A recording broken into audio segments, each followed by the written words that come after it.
Eskom visited Scifest Africa in Grahamstown to raise awareness about saving electricity. The display used dynamo bikes to generate electricity to switch on a light bulb.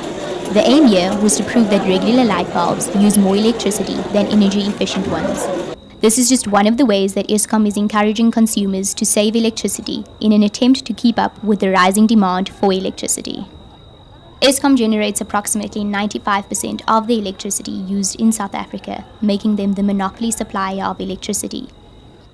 It's quite common to have single suppliers in something like electricity. It's what's called a natural monopoly, that there are advantages because you've got one distribution network, that you have one supplier. And electricity is quite complicated because what you want to do as the producer is you want to keep your generating plants operating at as close as possible to maximum capacity. And so it complicates things then if you've got one distribution network like we have in South Africa, but you have different suppliers trying to sell into it and all of them wanting their production to be used at maximum. However, the counter to having the single supply is that Eskom is proving incapable of increasing South Africa's supply of electricity fast enough. Eskom, by controlling both the power supply and the grid, have total control over the entire system. But now if you open up the grid, you automatically enabling the access to independent power producers to plug into the grid and deliver power at a competitive cost. It's not in Eskom's interest again to sort of like share out those resources and let other people tap into the energy market. Otherwise, their monopoly position is threatened in the market. By introducing public-private partnerships, it becomes difficult because stakeholders are then forced to share profits. Because of this partnership, they risk a portion of their profits that could otherwise have entirely been their own. We operate at half capacity, but Eskom's all operate at full capacity. And so how do you deal with that? And we've been very slow in sorting out that problem. So there was already supposed to be lots of private-public partnerships, so that would be private producers selling to the publicly owned Eskom distribution network. And contracts just weren't signed because Eskom didn't want to agree to treat them as equals. And finally, government intervened, forced Eskom to sign these contracts, and so now we see, well, around us here in Grahamstown even, we see the wind farms starting to come on. That's part of it, but we need more. And so we need, even by Eskom's own plans, we need more private-public partnerships.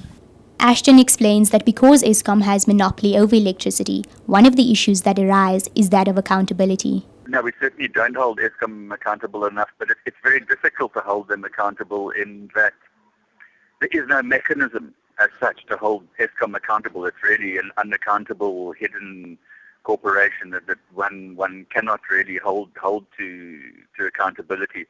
Eskom blamed the recent load shedding on wet coal, but who was held accountable for the coal being wet?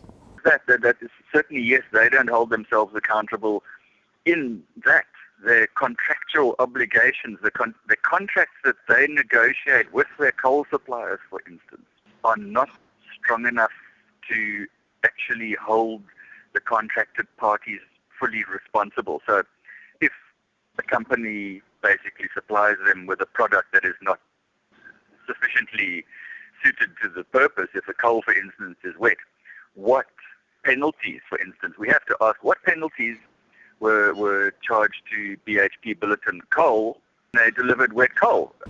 In 2008, South Africa faced rolling blackouts because of the collapse of the grid. Eskom's solution to this was to increase their number of power stations as well as partnering up with private producers of electricity.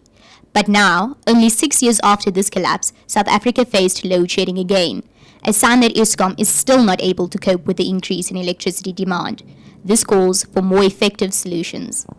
There's a lot of research being undertaken at universities. I'm here at the University of Stellenbosch at the moment. There's a lot of research being undertaken on renewable energy and its applications by Of course, universities are government-funded institutions. Now, how do we actually leverage that expertise and put that expertise into the system? While we are continuously asked to reflect on our electricity usage, Eskom can remain unaccountable. As Salim Fakir from the World Wildlife Foundation in South Africa said, energy is to the economy and people what water is to the whole of life itself. It is far too precious to be left only to the whims of market goodwill and over-promising suppliers. Robyn, Wertheim, Grahamstown.